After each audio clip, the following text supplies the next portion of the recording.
रहना है ना तुम्हें और तुम्हारे लोगों को इस मुल्क में, इस शहर में। और कहाँ जाएंगे मंगल राव? शर्तें सुन लो। तुम्हारी कौम का कोई भी आदमी या औरत इस दंगे के बारे में कुछ भी पुलिस को रिपोर्ट नहीं करेगा। कोई भी एफआईआर दर्ज नहीं कराएगा किसी भी हालत में। 2, तुम्हारे लोगों में से कोई भी औरत, मर्द, बच्चा फसाद के दौरान नजर आए किसी भी हिंदू की तरफ इशारा नहीं करेगा, किसी को पहचानेगा नहीं, किसी का नाम भी नहीं लेगा, नहीं पुलिस के सामने, नहीं किसी इंक्वायरी कमीशन वगैरह के सामने। बिल्कुल चुपचाप रहेंगे आप लोग।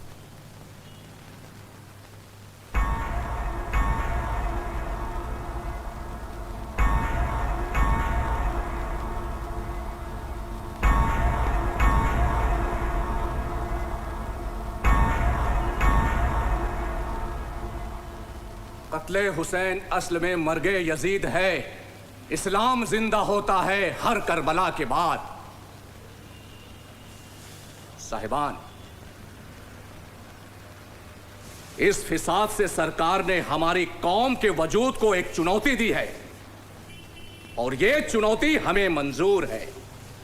यह सरकार पहले एक जीते जागते शख्स के जिस्म को आग में जलाना, झुलसाना, फिर उसे 4 छींटे पानी मारकर कहना कि हम तुम्हारी जान बचा रहे हैं, तुम्हारी मदद कर रहे हैं। यह है इस सरकार का असली तरीका हमारी कौम के साथ बर्ताव करने का। ये निहायत ही दोगली सरकार अब नंगी हो चुकी है। इस सरकार की किसी भी बात पर यकीन नहीं किया जा सकता, चाहे वो पैसे की मदद करने की बात हो या इंसाफ दिलाने का वादा। इस सरकार से हमें कुछ नहीं मिलना, इंसाफ तो दूर की चीज है, और हमें इनसे इंसाफ की खैरात नहीं चाहिए, क्योंकि इंसाफ मिलना हमारा हक है और वो हमें मिलेगा नहीं, सिर्फ जिल्लत मिलेगी।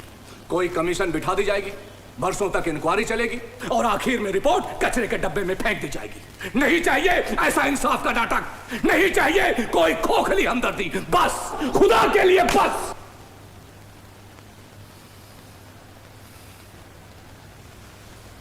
मेरी आप लोगों से गुजारिश है, बल्कि मैं तो ये कहूंगा कि इसे आप लोग अपना ही फैसला कहिए, और वो ये कि हम में से एक भी भाई या बहन पुलिस से शिकायत नहीं करेगा, पुलिस में एफआईआर दर्ज नहीं कराएगा, किसी भी हिंदू फसादी के खिलाफ पुलिस में या कमीशन के सामने बयान नहीं देगा, किसी भी हिंदू फसादी के खिलाफ कुछ नहीं बोला जाएगा, क्योंकि हमें बेइज्जत नहीं होना है। बहुत सहेलियां, बहुत। हमें मालूम है ऐसी सियासत से कैसे निपटा जाता है। हम अपने बहादुर जवानों को तैयार करेंगे और एक एक शहादत का हिसाब चुकता करेंगे, लेकिन इस सरकार के आगे या पुलिस के सामने इंसाफ के लिए दामन नहीं फैलाएंगे। मंजूर? मंजूर? डर क्यों रहे हो आप लोग? बुलंद आवाज में बोलिए, मंजूर? शुक्रिया। तो यह तय हुआ कि हम में से कोई भी एफआईआर दर्ज नहीं कराएगा। एक आखिरी बात, हमारे इस फैसले को अगर किसी ने तोड़ा तो उसे गद्दार माना जाएगा। कोई सवाल? लतीफ भाई जी, आप कुछ कहना चाह रही हैं? जी, यही कि हमारे साथ जो कुछ भी हुआ है इससे बदतर और कुछ नहीं हो सकता, तो हम पुलिस को जाके सब कुछ क्यों नहीं बताए? मतलब एफआईआर क्यों नहीं दर्ज कराए? लेकिन हम सब ने मिलकर जो फैसला किया है वो बिल्कुल दुरुस्त है। तसल्ली रखें आप।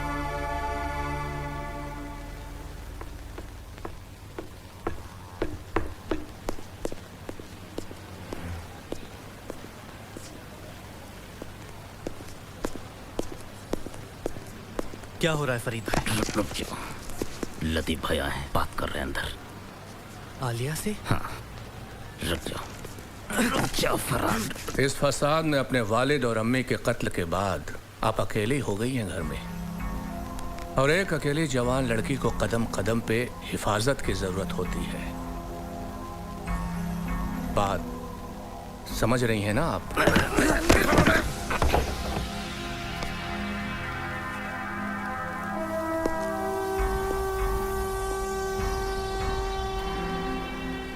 आलिया बीवी, मैं आपको तहे दिल से एक अच्छी सलाह दूंगा, और वो ये कि हमारे फैसले के खिलाफ जाने का आप ख्वाब भी न देखें।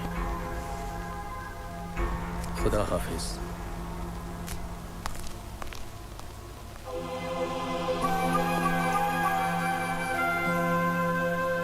मैं आपसे वादा करता हूं कि आप सबको इंसाफ मिलेगा, इसलिए बिना किसी झिझक के आप हमारे पास आएं और एफआईआर दर्ज कराएं। आपके साथ जो कुछ भी हुआ, किसने आपके साथ हिंसा की, किसने आपके साथ जुल्म किया, सब आकर के एफआईआर में लिखवाएं, ताकि हम फौरन कानूनी कार्रवाई शुरू कर सकें। मैं समझ सकता हूं कि आप लोग दहशत में हैं। हो सकता है कि आपको धमकाया गया हो, डराया भी गया, लेकिन मेरी आपसे अपील है कि आप लोग डरे मत, कानून में विश्वास रखें। सरकार और पुलिस का पक्का इरादा है कि दंगा करने वालों को, फसाद करने वालों को कड़ी से कड़ी सजा दी जाएगी, चाहे वो किसी भी कौम, किसी भी मजहब के क्यों ना हो। देखिए, आप लोगों की मदद के बगैर हम न दंगा करने वालों को पहचान सकते हैं, न उन्हें पकड़ सकते हैं। हम लोग कुछ नहीं कर सकते। आपके घरों को जलाने वाले, आपके बच्चों का कत्ल करने वाले, आपकी बेटियों के साथ बलात्कार करने वाले आजाद घूमते रहे। यह मंजूर है आपको?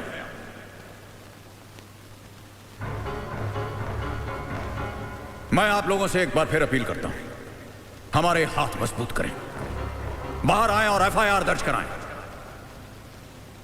आप लोगों की सुरक्षा की जाएगी, यह मेरी जिम्मेदारी है। विश्वास कीजिए, इंसाफ मिलने में देर नहीं की जाएगी।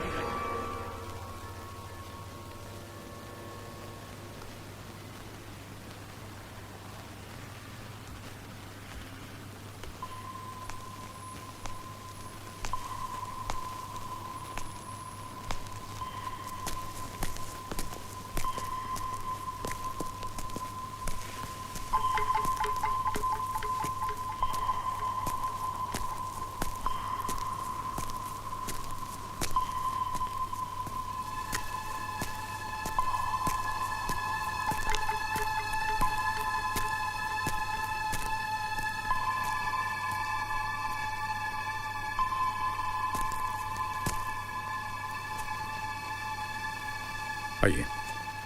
आपका नाम? आलिया। आलिया, बोलिए, क्या क्या हुआ आपके साथ? आप कहते हैं कि हम विश्वास करें आप पर, कानून पर,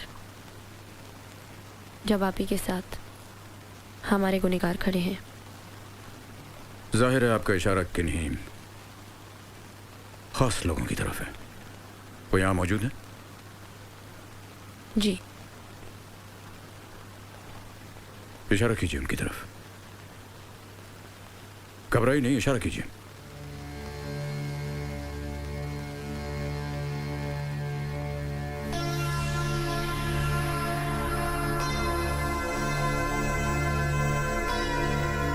एसीपी वामन भोसले और इंस्पेक्टर समाश यादव। क्या किया इन दोनों ने?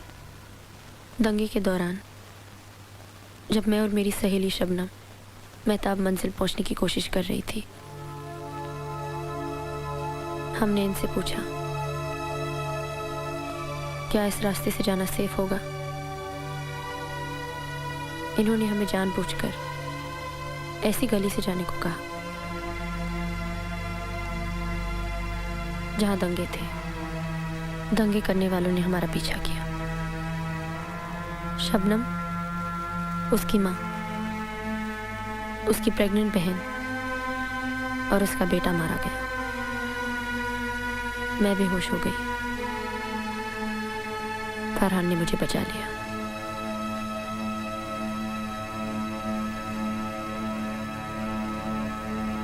भोसले यादव, तुम दोनों को इसी वक्त सस्पेंड किया जाता है। Written orders will follow. Ranawat, इन दोनों के खिलाफ चार्जशीट तैयार किया जाए। सर। और मैंने अपनी आंखों से देखा है, सरकार के एक नेता मंगल राव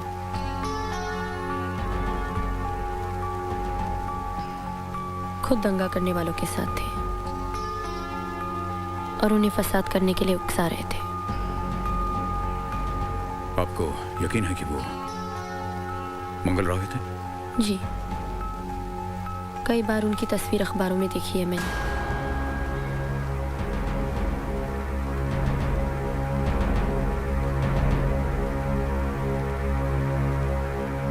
देखिए, यहां आलिया जी कह रही हैं कि दंगा करने वालों के साथ उन्होंने मंगल राव जी को भी देखा। क्या आप में से किसी ने उन्हें वहां देखा?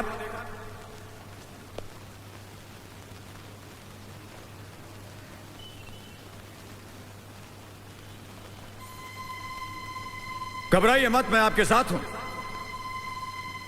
जिसने उन्हें देखा, हाथ उठाइए। जहां खड़े हैं वहीं से हाथ उठाइए।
शांत हो जाइए आप लोग।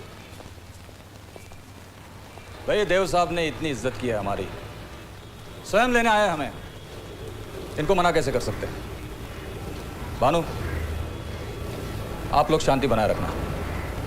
चलिए।